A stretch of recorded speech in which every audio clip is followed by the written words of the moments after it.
자, 선생님 미리 그림을 그려놨어요. 이게 무슨 그림인지 알겠어요? 네, 임신했던 선생님도 아이를 낳았는데 임신한 모습이죠. 여기서 분홍색은 이제 아이가 엄마 몸 안에서 있는 모양을 좀 간단하게 그려본 건데, 요 태아는 양막이라고 하는 주머니 안에 여기 양수 안에서 이렇게 보호를 받고 있고요. 여러분 혹시 이걸 뭐라고 하는지 알아요? 탯줄. 그리고 이 탯줄이 끝에 이렇게 엄마 몸속으로 들어가서 뭔가 이렇게 고정시켜주는 이런 부분을 이제 태반이라고 하거든요. 그래서 탯줄과 태반, 그리고 아이를 감싸고 있는 양막까지 전부 다 아기가 만든 아기의 세포예요. 나중에 태어났을 때 이제 탯줄을 자르게 되죠. 탯줄을 자르면서 아기만 나오는 거지. 나머지는 이제 버려지는 거고.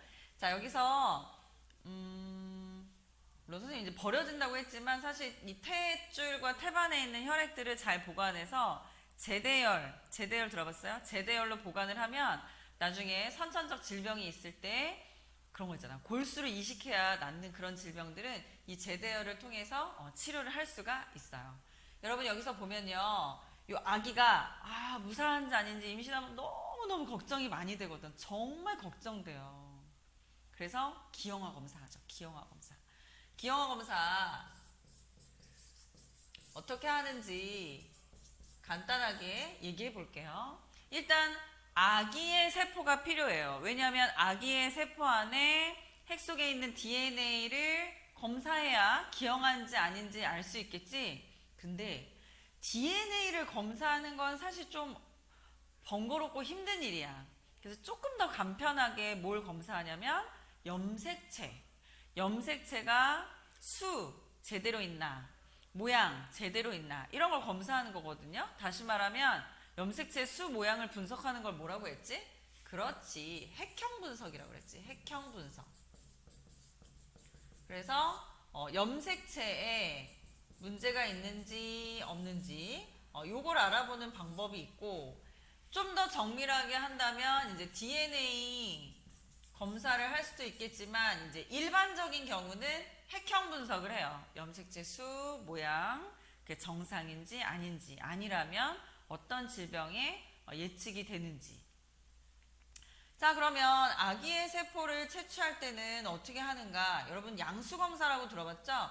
이렇게 아주 조심스럽게 주사바늘을 넣어서 양수를 채취하는 거야. 그럼 양수 안에는 우리 왜 욕조에 오래 몸을 담그면 막 이렇게 때가 뜨잖아. 각질세포가 뜨잖아. 그것처럼 아기의 때가 이렇게 떠 있단 말이야. 각질세포가. 근데 이것도 세포니까. 아기의 세포니까 요걸 가지고 세포 분열을 시켜서 염색체 수 모양을 관찰할 수 있어요. 이게 바로 양수 검사야. 그 다음 또 하나는 아까 요 탯줄과 태반이 아기의 양막 겉으로 이렇게 드러나 있다. 요걸 이용해서요. 요걸 추출해. 이걸 육모막이라고 하는데 이게 태반이 되는 거죠. 육모막 검사. 결국에 양수에 있는 세포나 육모막을 구성하고 있는 세포는 그 태아의 세포이기 때문에 아기의 세포를 얻는 방법이고, 그 아기의 세포를 세포 분열시키면 우리 배웠잖아. 분열할 때는 뭐가 나타난다? 염색체. 그래서 염색체의 수와 모양에 이상이 있는지 없는지 요걸 통해서 기형아를 알아내는 거예요. 미리 알아내는 거예요. 다행히 기형아가 아니면 좋겠지만 기형아일 경우에는 어떤 질병이 나타나는지 그런 문제점도 얘기해 보고요. 여기서 말한 그 염색체의 수나 모양에 문제가 생기는 기형아, 또는 염색체가 정상이라고 할지라도 염색체는 정상이지만 그러면 유전병에 걸리지 않는가, 기형아가 아닌가, 또 그렇지 않은 경우도 있거든요. 그런 경우는 이제 DNA 검사를 통해서 알 수 있는 거죠. 그래서 우리가 여기서 이제 기형아라고 하는 것은 태어날 때부터 병을 가지고 있기 때문에 이게 이제 유전병이고, 우리가 이제 급작스럽게 나타난다 그래가지고 돌연변이라는 표현도 쓰는데, 오늘은 이 유전병과 돌연변이의 종류, 특히 염색체에 이상이 있는 건지 DNA에 문제가 있는 건지를 구별해서 유전병의 종류 한번 공부해 보기로 하겠습니다.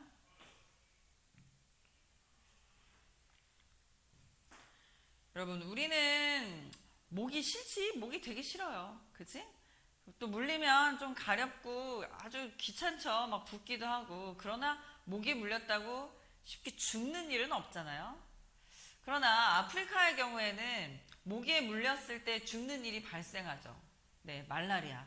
말라리아를 옮기는 모기에 물리면 죽는단 말이야. 근데 말라리아에 유리한 사람들이 있어요.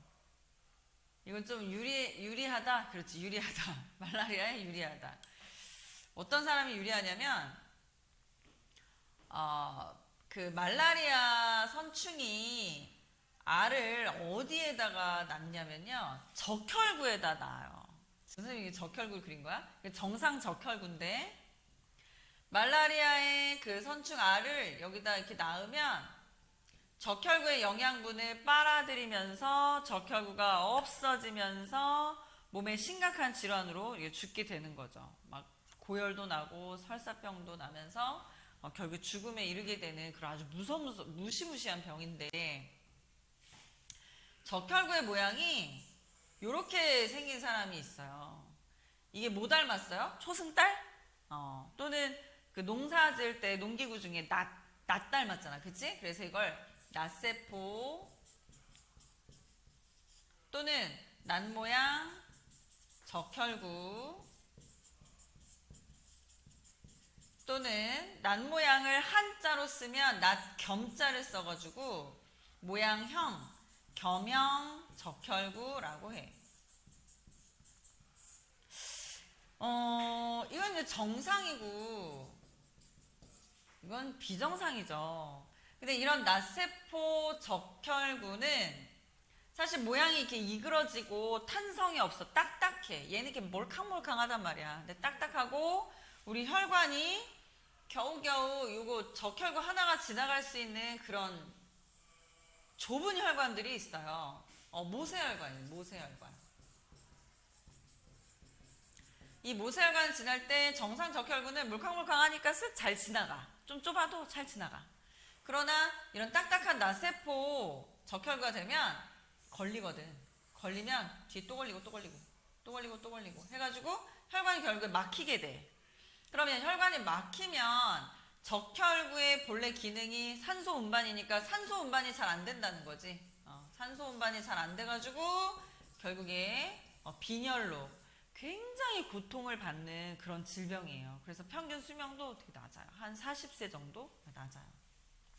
그러나 자, 아까 얘기했듯이 말라리아가 알을 낳을 때 정상 적혈구에서는 알이 잘 커. 그러니까 말라리아에 걸려. 그러나 이런 낫세포 적혈구가 되면 여기다 알을 낳아도 알이 부화를 못해. 그러니까 말라리아에 걸리지 않는 거예요. 이런 경우는 말라리아에 걸리고. 여러분, 이런 경우가 이제 우리나라에서 낫세포 적혈구라면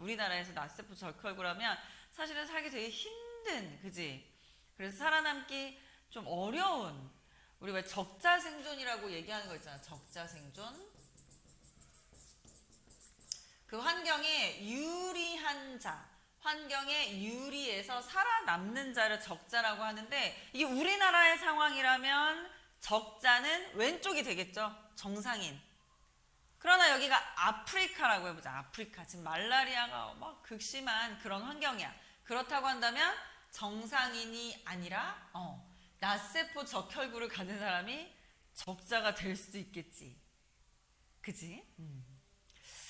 자, 지금 이 낫모양 적혈구 얘기를 했는데요. 물론 뭐 말라리아에 유리할지라도 이거 걸리고 싶진 않지. 그치? 이 말라리아에 유리하긴 하지만 낫모양 적혈구가 어떻게 해서 나타났나 요걸 이제 얘기하려고 긴 얘기를 시작했어요. 이 난 모양 적혈구는 참 어이없게도 DNA가 이렇게 있잖아요. 사람의 DNA가 있잖아요. 여기 하나에서 에러가 난 거야. 하나. 여기서 하나라는 건 염기 하나를 말하는 거야.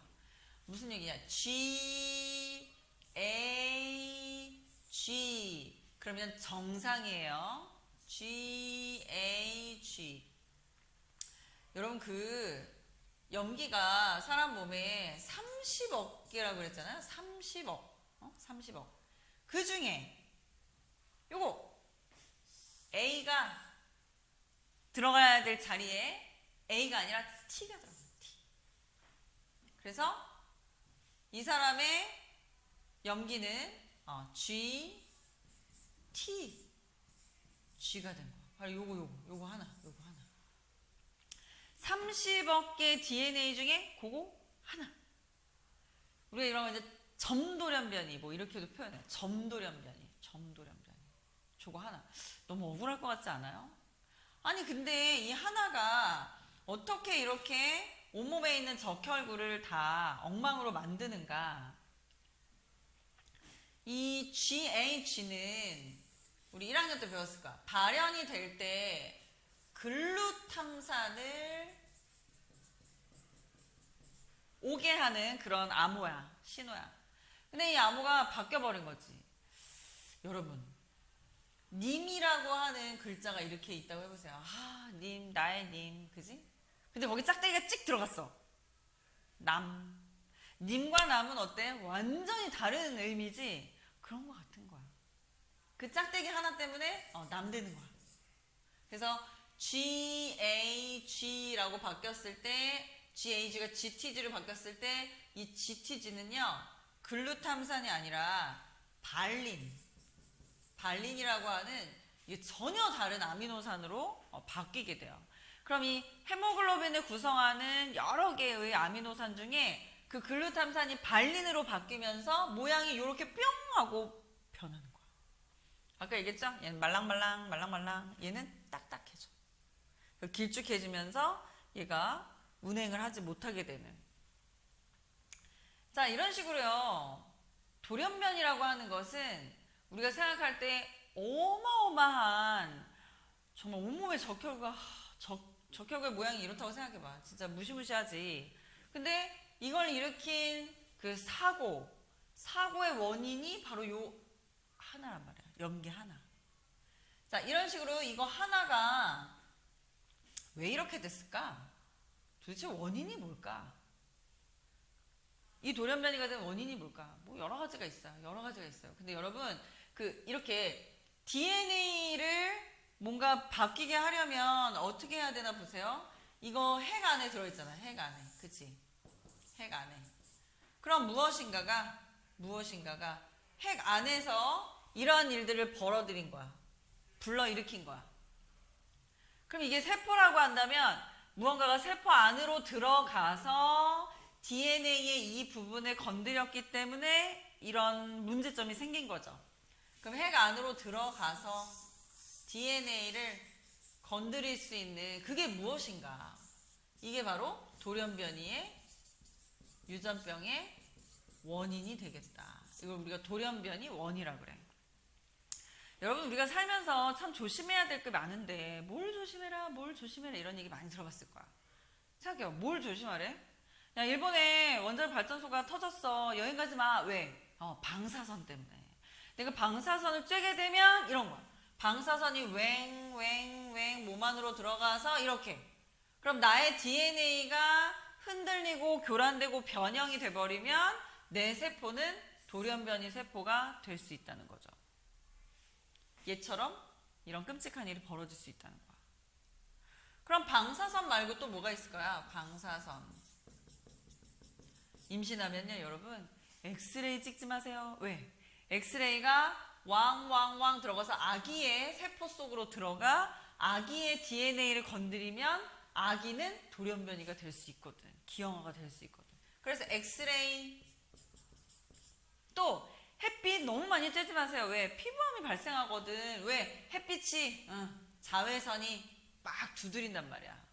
그래서 내 피부 표면에 있는 세포들을 건드려서 돌연변이가 되면 피부암이 될 수 있죠. 그래서 자외선도 조심해라. 여러분, 방부제, 어떤 화학물질, 감미료 또는 색소 이런 것들도 세포 안으로 들어가서 여기 껴들어가면서 빠지거나 이런 일들 때문에 우리 몸에 큰 문제를 일으킬 수 있는 거예요. 그래서 돌연변이 원인은 방사선, X선, 자외선 말고도 여러 가지 화학물질, 뭐 농약이라든지 중금속이라든지 이런 것들을 다 조심해야 돼. 발암물질 이런 것들이 다 돌연변이 원인이 될 수 있어요. 자, 돌연변이를 크게 두 가지로 정리해 보면 이럴 거거든요. 자, 우리가 돌연변이 좀 전에 정리한 것처럼 원인은 방사선, X선, 또 뭐 있었지? 자외선, 방부제, 색소, 감미료 등등의 어떤 화학물질. 그래서 여러분 매일 쓰는 세제, 샴푸, 비누 이런 것들 다 그 성분을 잘 확인해야 돼요. 이런 것에 의해서 두 가지의 문제점이 생길 수가 있는데 아까 낫세포 빈혈증처럼 유전자에 문제가 생기는 경우가 있어요. 유전자 돌연변이라고 해요. 그 길다란 DNA의 어느 한 부분 염기가 아까 같은 경우는 바뀐 거죠. 우리가 치환됐다라고 하는데 치환된 경우 그 한 점 때문에도 그렇게 큰 사고가 벌어지는데 여러 개의 염기가 잘못되면 정말 무시무시하겠지. 그럼 여러 개의 유전자가 한꺼번에 모여있는 덩어리가 바로 뭐예요? 염색체잖아요. 아까 기형아 검사했는데 기형아 검사를 했더니 인간의 염색체는 46개인데 47개라는 검사 결과를 통보받았어요. 그럼 47개는 정상인보다 염색체가 한 개 더 많은 거지. 그럼 여러분, 한 개 더 많은 염색체 위에는 천여 개의 유전자가 있단 말이야. 그러면 46개 플러스 1이라고 하는 요 한 개 더 많은 것은 여기에 있는 유전자가 전부 본래의 유전자에게 영향을 끼칠 수 있다는 거죠. 그럼 또 하나 부족한 경우는 이만큼의 유전자가 없는 상태가 되는 거지. 이렇게 염색체의 수가 많거나 적은 건 정말 또 이것과 비교했을 때 훨씬 큰 사고가 되는 거야. 그지? 사고의 그 수준이 굉장히 범위가 넓은 거죠. 또는 요만큼만 뭐 잘려져 나갔거나 아니면 여기 떨어져 나온 부분이 다른 부분에 붙었거나 이런 식으로 염색체의 모양에도 문제를 일으키는 경우가 있어요. 그래서 우리가 이걸 묶어서 염색체 돌연변이라고 불러요. 염색체 돌연변이. 그러니까 유전자 돌연변이는 DNA상의 문제가 있을 때고 염색체를 봤을 때에도 수나 모양에서 이상한 점을 발견할 수 있는 그런 걸 말하는 거지. 자, 기형아 검사를 했을 때 핵형 분석을 하면 이 염색체의 돌연변이를 알아낼 수가 있어. 핵형 분석. 보통 우리가 말하는 기형아 검사가 바로 이거고요. 염색체의 수, 그치? 모양. 이게 정상인과 비교했을 때 문제가 있는가 없는가를 통해서 다시 말하면 핵형의 수 그리고 모양을 검사해보면 돌연변이인지 아닌지 기형아인지 아닌지를 알 수가 있다. 핵형 분석으로는 알 수 없지만 DNA까지 다 분석을 해보면 유전자 돌연변이도 찾아낼 수는 있다. 그러니까 얘는 핵형 분석으로는 알 수가 없는 거죠. 핵형 분석보다 조금 더 정밀하게 검사를 해봐야 되는 거야. 그래서 아까도 얘기했지만 그 낫세포 난모양 적혈구 빈혈증. 이거는 아까 얘기했지 GAG가 뭐로 바뀌었을 때? GTG로 바뀌었을 때. GAG가 GTG로 바뀌어서 글루탐산이 발린으로 바뀌게 되면 적혈구의 모양이 변하게 된다. 이런 난모양 적혈구 빈혈증처럼 정말 DNA 아주 일부 염기서열이 잘못되었을 때 나타나는 질병에는요, 여러분 알비노 아나요? 알비노?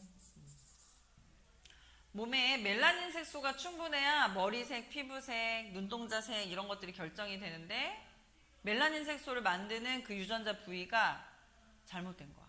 색소를 못 만들어. 그래서 온몸 전체가 색소가 없는 상태, 하얀 상태. 왜 백호, 백사자 또는 백사, 완전히 하얀 몸을 가지고 있는 그런 생물들이 바로 알비노고요. 이게 바로 유전자 돌연변이에요.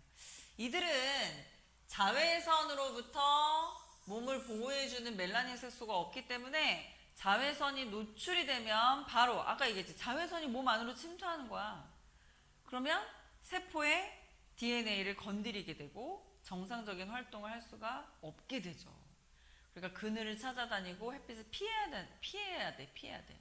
자꾸 노출이 되면 몸에 이상이 생기니까. 그래서 알비노나 난모양 적혈구증은 유전자 돌연변이고요. 우리 염색체 돌연변이에는 수 이상 돌연변이, 모양 이상 돌연변이 이렇게 있는데 이 부분 조금 더 자세히 살펴볼게요.